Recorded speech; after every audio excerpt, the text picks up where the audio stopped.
Hello, everyone. In this video, we will discuss the consumer behavior model. Consumer behavior is a complex field of study that looks at how people make decisions to spend their available resources, such as time, money, or effort, on consumption related items. It includes the what, the why, the when, the where, and the how of buying or purchasing. Marketers try to understand consumer behavior because it allows them to predict how customers will react to new products or services, how they will adjust the marketing strategies, and how to meet the needs of their target audience more effectively. In its simplest form, consumer behavior models are structured as what we call the stimulus response models. The stimulus, which include marketing efforts such as products, promotions, and pricing, enter the black box of the consumer's mind. The response then depends on how these stimuli interact with the internal processes of the consumer or how it interacts with the mind of the consumer to produce a specific decision. Now, these models typically include the following stages. First is stimuli or the input, and this consists of the marketing stimuli that is being generated by marketers of a particular brand or company. And examples of stimuli could be product features, the pricing, the promotions, and any other external stimuli, such as economic or social conditions. Next, we have the process, and this is what we can describe as the consumer's black box. Inside the consumer's mind, there are internal factors such as the attitudes, the beliefs, the emotions, and even the past experiences. And these all work together to influence how the consumer is going to react to these different external stimuli. And last is the output or the response.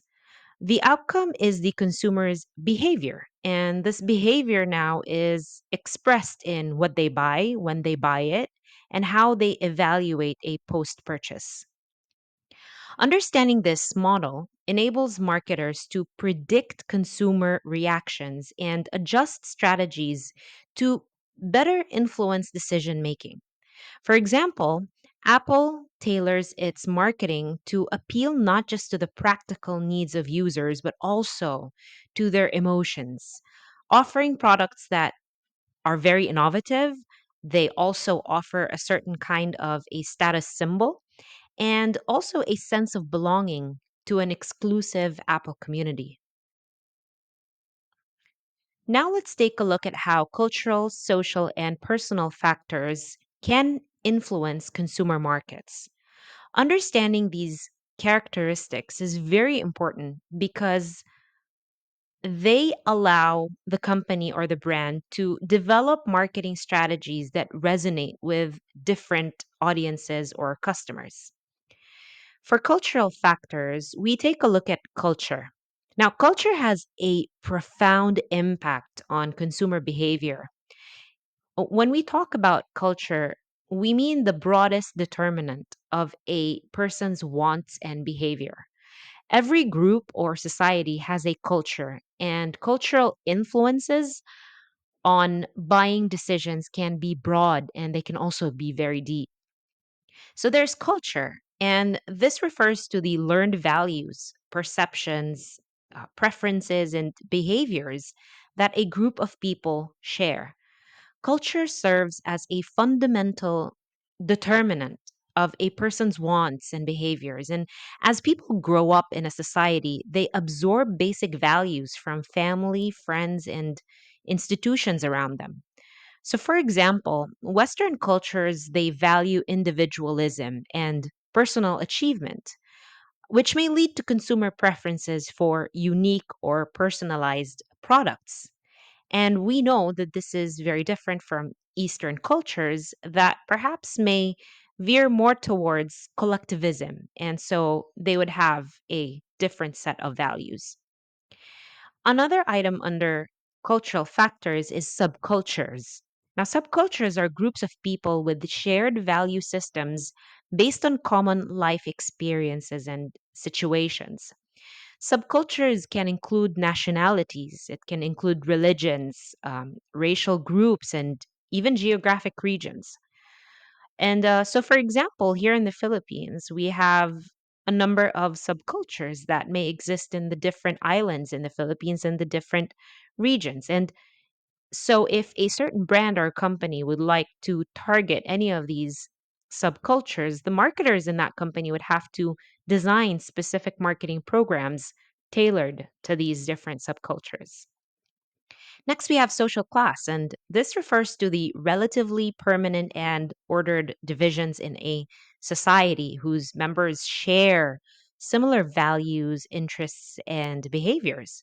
Social classes are measured by a combination of the work status, the occupation, the income level, the education, the wealth, and a host of other variables that can be determining of the person's social class.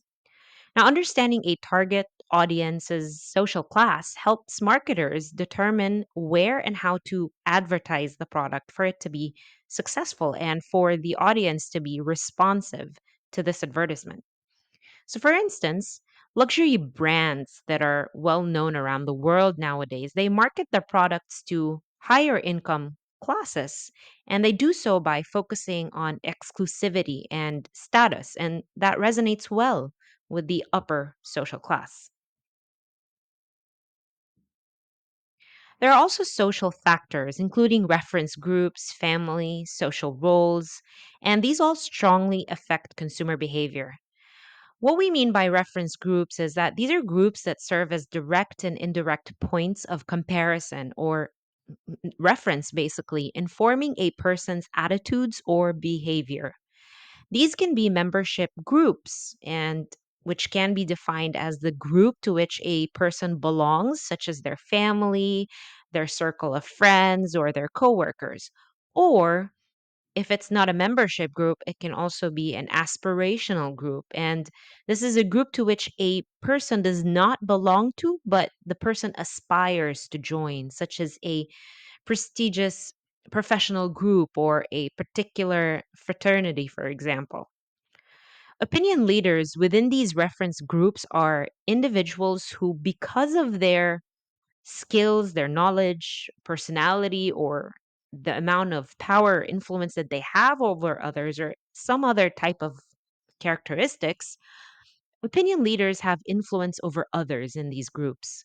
So, marketers use opinion leaders in various ways, such as through influencer marketing or celebrity endorsements. Another important factor or sub factor under the social unit is the family. And family is one of the most important influences on consumer buying behavior. And that's because family members can strongly influence a buyer's decision. And family influence can be further divided into two categories. We have parental influence, and this is the kind of influence that parents have over other members in the family, and they provide guidance in brand selection during, especially during early years. And then there's the other kind of influence, and that's children influence. So, children's opinions can influence purchases, especially in categories like food, toys, and vacations. And this is the reason why, for example, Jollibee may sometimes be targeting some of its ads specifically to the children because they know that children have a strong impact on the decision of the parents on where to eat when it comes to selecting a fast food. Roles and status. Every person belongs to many groups, such as their family, clubs, or organizations. A person's position in each group can be defined in terms of both their role and their status. Now, a role consists of the activities that a person is expected to perform, and each role carries a status, and marketers can tailor their communications to fit the role or status of their target market so that it would be more relevant and there's a higher likelihood of the individual becoming responsive to that strategy. Then we have personal characteristics. These influence also the buyer behavior through different means. So, first is the age and life cycle stage. Now, people buy different goods and services over their lifetime. In fact, a single person in their 20s might prioritize spending on experiences and traveling, for example, while a married couple in their 40s with children might prioritize saving for their children's education or home purchases. So you see, their priorities and the kind of purchases that people make changes really over their life and the stage that they are in. We also have occupation, and a person's occupation also affects the goods and services they purchase. For example, professional workers or office workers tend to buy more durable work clothes, right? While executives buy more business suits. Understanding the occupation of the target market can help marketers customize their offerings according to their work. Then we have economic situation, and person's economic situation affects their product choices. Marketers of income sensitive products such as cars or home appliances, they need to watch trends in personal income, savings, and interest rates. A rise in income might encourage people to spend more on luxury goods, while a downturn might push consumers toward value brands instead. Lifestyle, on the other hand, also refers to a person's pattern of living as expressed in their activities, interests, and opinions. People coming from the same social class or from the same subculture or occupation may have different lifestyles, even if they belong to almost the same group. For example, two professionals with similar incomes may lead very different lifestyles. So, one may spend his money on travel and outdoor activities, while the other may spend it on technology and luxury products. And lastly, we have personality and self concept. Personality refers to the unique psychological characteristics that distinguish a person or group. Now, for example, marketers might position a product based on personality traits, such as adventurous if you are trying to sell an outdoor brand, or sophisticated if you want to sell a luxury product. The concept of brand personality, or what we can describe as the human characteristics associated with a brand, is a valuable tool for marketers to connect with their target audience on a personal level.